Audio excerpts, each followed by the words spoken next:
Aktı kılım köklüm Köklümde kıvaunayma köpkülüm Mandayamdan sıypap ötken Maksatımız жаңағы Қазақстан оқушыларының бойына ата бабамыздың тәуелсіздік жолындағы ерлігі үлгісінде отанды елін сүюге, халқына адал қызмет етуге тәрбиелеу мақсатымыз.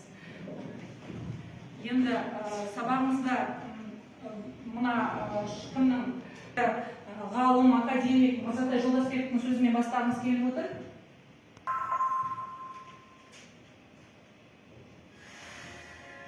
Тәуелсіздік үшін сіз тәуелсіздік үшін тәуелсіз күні жетті. Баяғыда спортта да өте жеңу қиынымыз оны ұстап тұру дейді. Оны айтты ғой, тәуелсіздік алу оңай болған жоқ. Оны ұстап тұру, оны таныту одан да қиын. Сондықтан қалып осыны болу керек. Елдің бірлігі ынтымағы бұзылмау керек. Ынтымақ береке кеткен жерде мемлекет болайын. Біз осыдан ажырамасақ, біз ынтымақтан ажырамасақ, жалқаулықтан арылсақ, біз мемлекетіміз құжаттатамыз. Біздің мемлекетіміз бұдан да дамиды дейді. Ынтымағымыз, бірлігіміз мықты болса, оны тәуелсіздік туын тұруға қаншалықты қажыр қайрат керек болса, оны сақтап тұруға да сондай қажыр қайрат керек дейді.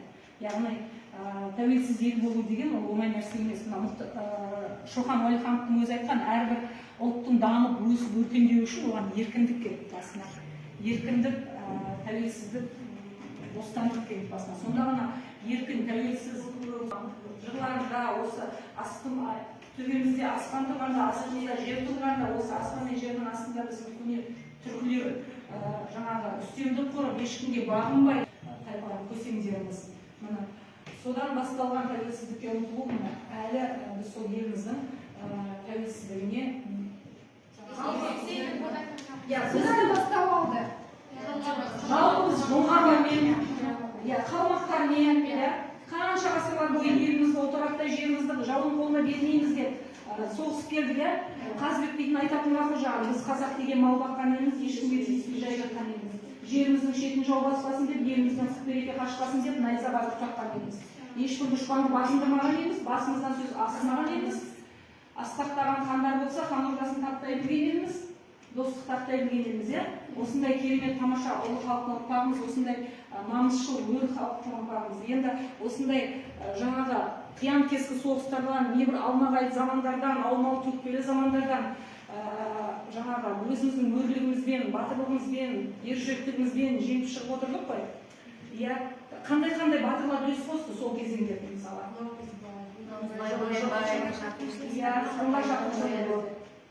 Бөгенбай, Наурызбайымыз бар, Қабанбайымыз бар, Әбілмансұр абылайлап жауға шапқан бері. Осындай керемет ерліктің арқасында Орыстарға ұмтылу арқылы олардан көп нәрсе күтті. Бірақ қосылғаннан кейін, ант қабылдағаннан кейін басқа хандықтар, яғни орта жүз, ұлы жүз, кіші жүзді де қосып алып, бірақ ол жоспарлары жүзеге аспайды. Яғни қазақтың күткен нәрсесіндей болмайды. Олардан көптеген, яғни көмек күтеді. Көптеген бизнесте салып бастайды. Горы başындағы омбы бекіністердің барлығын салып, одан кейін шектер салып бастайды. Ең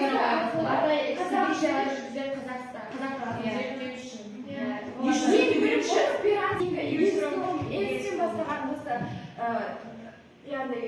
жаңағы айтып жобалардың барлығы осы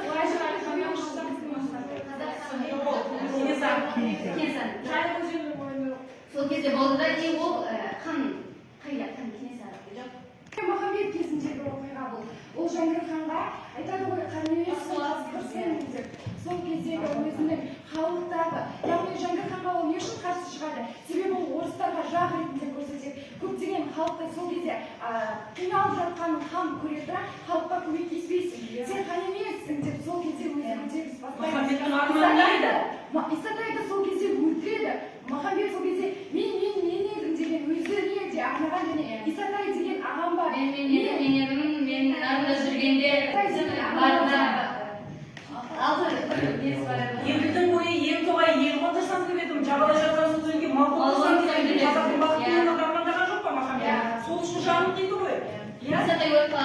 андай өмірінен vazgeçкендей жақын ең жақын бауырынан айырылып түңіліп өмірден түңіледі да сосын оңайлар өліп ұмтылып жатқан жерден аяқ басып ол неден де өтті. Одан кейін қандай сол көтерілістер болды? Кенесары Саржанның жөн көтерілістері болды. Жоламан Тілеушұлының көтерілісі, Бөкей ордасында ол көтерілістен бәрі андай сәтсіз аяқтала берді ғой. тек қана сұрындату ғана. Көтеріліс ал қалғандары нәтиже қойған и өздеріне кесір тиді. Хандық билікті жаяды ғой, сондықтан бар. Себебі ол осы қазақ жеріндегі өте күшті кірісе білген осы көтеріліс кезінде Кенесары болды. Себебі Ресейдің өзі, жанындағы елдердің өзі Кенесары ханнан қорықты. Қанша көтерілісті басу үшін орыстар алып келді ғой, қанша жауынгерлер алып келді, әскерін алып келді. Бірақ сонда да Ақмешітті, көтерілістердің барлығын бір күннің ішінде Ақмешітке, Ақмолаға басып маған оятқан жерінен көтерілістің басшылары оятқан жерінен Кенесары көтерілісті осы бекіністі басып алады деп айта аласың ба дегенде деп әзір ретінде айтады. Бірақ Кенесары хан сол кезде шынымен де бір күннің ішінде ең қиын түрі бұл жаңағы жер. Біздің 45 миллион десятина жерімізді тартып алу. Сонда біз қазақ халқы шөлейт аймағына қарай ығысқан. Сонда біздің ең бір шұнарлы шарайлы жерлеріміздің бәріне басқа ұлт өкілдері келген жаңағы семсектерге. Бала тәрбиесіне мақсатында да бар ғой. Олар өзінің отбасын орысша тәрбиелейді. Келесі ұрпақ таза орыс болып шыға береді. Анасы орыс болса егер. Деп ер азаматтар отыздың адамы. Ақша тауып, мал тауып асырап жүреді. Ал үйде отбасында тәрбиені араласып кеткен шиялар ғой енді. Мазан Жұмабаев солардың барлығы халық жауы болып артылып кетті ма? Халық жауы болады. ашаршылық жылдары болған кезде сол алаш үкіметінің өкілдері неге ашаршылық болып жатқан семей жаққа мал жібереді ғой. Сол кезде малдың жартысын өздері жеп қойды да бұларға жала жауып сол кезде түрмеге қамайды да. Нұржақ Дулатұлын сол кезде 9 ай неге камераға қамап қояды да. Одан кейін оны ату жазасынан кесеміз деп, бірақ сол кезде неге жаза қойып артылып кетті деп уже өліп қалды деп, бірақ ол кезде Нұржақ Дулат оны өлтірмей ұстап қалып неге ұзын неге тікесінен жаппай тізіне отырамайтын соған қамап қоятын болғанда, бір жыл 8 ай соған қамап қойғанда, сол кезде тамақты да сол жерде ішкен бүкіл шықпаған тек жексенбі күндері ғана бір сағатқа ғана жүріп келеді. Бас хатшылығына осыған дейін қазақ даласына аяқ басып көрмеген Геннадий Колбиннің сайлануы шовинизмнің қазақ халқын кезекті табанға таптау еді. Бірақ қазақ енді шыдамады.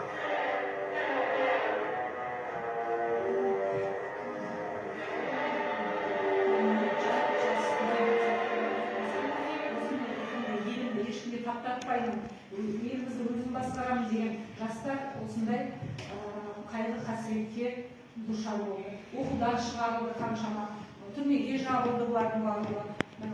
Осындай қайғы қасіретпен қол жеткіздік біз осы тәуелсіздікке. Әйтпесе осылар осындай көтеріліс жасамағанда біздің халықтың санасы оянбас еді. Мүмкін біз екі қазақ бір-бірімен орысша сөйлесетін заманда өмір сүрдік қой.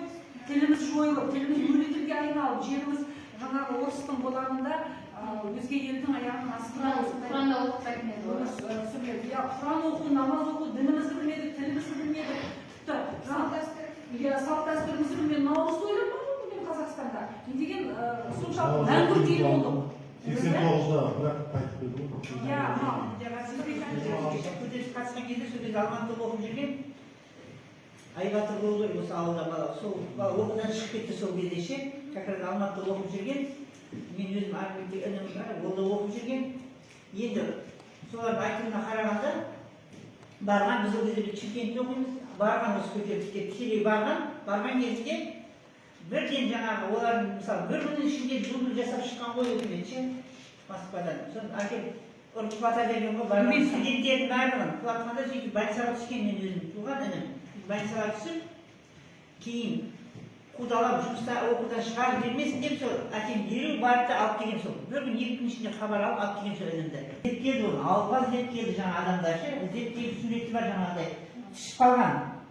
түсіріп алған, соның ішінде сол бар еді, міне сол бойынша іздеп тапқан ғой, сөйтіп оғынан шығарып жүрген. Ол басқа жақты іздемей-ақ қой, ол бүткіл Қазақстан бойынша барды. Тіптен сол кездің өзінде Шымкенттегі біраз студенттер барды сол. Алматыға барды. Мысалы, 2 күн болды, Алматыға барып, сол көтеріліске қатысты. Сондағы олардың мақсаты не? Олардың мақсаты бір-бірін қолдау, қазақтарды қолдау. Ал бұл көтерілістің шығудағы басты мақсат қазақтың намысына, қазақтан сайланбады Колбин. Яғни басқа ұлт өкілінен сайланды. Негізінде конституция бойынша немесе жаңағы 15 жыл көлемде кейінгі қазақтың үлгерген 15 жыл көлемде осы Қазақстанда тұрған азамат, яғни мемлекет басшысы болып сайланып керек еді. Ал бірақ өздерінде ер намысы жаздыргені бар еді, ешқашанда еңкеуге тиісті емес жамау. Міне осындай өр мінезді халықтың намысшыл, ержүрек, батыр халықтың ұрпағымыз. Осындай қазақ сияқты ұлы даланы мекендеген ұлы халықтың ұрпағы болғанымызды әрқашан мақтан тұтуымыз керек. Осы еліміздің өркендеуіне, өсуіне үлес қосуымыз керек. Анау білімге сенген заманда ешкімге дес бермедік, білімге сенген заманда қақ қалып жүрмедік дейді. Міне қазір ой жарыстыратын емес, ой жарыстыратын заман балалар. Сондықтан білімді ұрпақ болып, елімізді жаңағы өз өркендеуіне өз үлесімізді қосып, тәуелсіздікті сақтап тұруға, бірлігімізді сақтауға, ынтымақтылығымызды сақтауға әрқайсымыз өз үлесімізді қосуымыз керек. Біздің азаматтық борышымыз бұл. Міне ұлтымызды сүйіп, еңбек қызмет ету.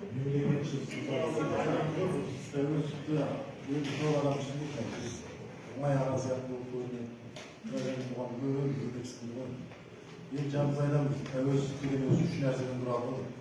Бірінші бас еркіндік, бұл басшымыз сайланды. Екінші біздің мынау экономикамыз. Экономикамызды біраз уақыт Ресейдің ықпалына өтті. Мына кейіндеріміз шығып, экономика жағынан айтып тәуелсіздік алды. Бұл 93-те алды. Кейін біз замандаймыз. Тәуелсіз еліміз деп айғайлап жүре беруге болады, бірақ ешкім мойындамаса, тәуелсіз екенін құрметтемейтін болса, онда елдің болашағы ұзақ болмайды. Сол үшін біздің 2003 жылы Америка құрама штаттарының Еуропа одағына мойындаған. Нарықтық дамыған ел. Содан бері қарай әлемдік деңгейде Қазақстан деген ел қазір жарқырап жүрміз. Егер олар мойындамайтын болса, Ауғанстан сияқты ешкім мойындамайтын жаңағыдай бет-бетіне жүрген мемлекет болуымыз керек. Ол енді жаңа айтып отыр ғой, бірден тәуелсіздік болды деп бұл жазып қоя салған нәрсе болмайды. 3 нәрсе ол жаңағы саяси жағымыздан тәуелсіздік алдық, экономикалық жағынан, онан кейін құрметке ие болдық. Басқа елдер мойындағаннан кейін барлық ел бізбен қарым-қатынас орнатады. Қазір айтамыз ғой, 140-тан аса ел бізді мойындап отыр. 2017-те біз білесіздер, Біріккен ұлттар ұйымының қауіпсіздік кеңесінің тұрақты емес мүшесі болып, соған сайландық. Мына Сирия мәселесін шешуге, мына Әзербайжан мен Армения мәселесін шешуге бізді шақырып жатыр. Ондай тәуелсіздікте ешқандай пайда жоқ. Осында жаңа айтылған біздің тұлғаларымыздың еткен еңбегі, жаңа Назарбаевты жамандаймыз ғой, бірақ Назарбаевтың да бүгін осы дәрежеге көтерілді. Ендігі не жаңа Қазақстан. Енді жаңа Қазақстан болды, осы жастардың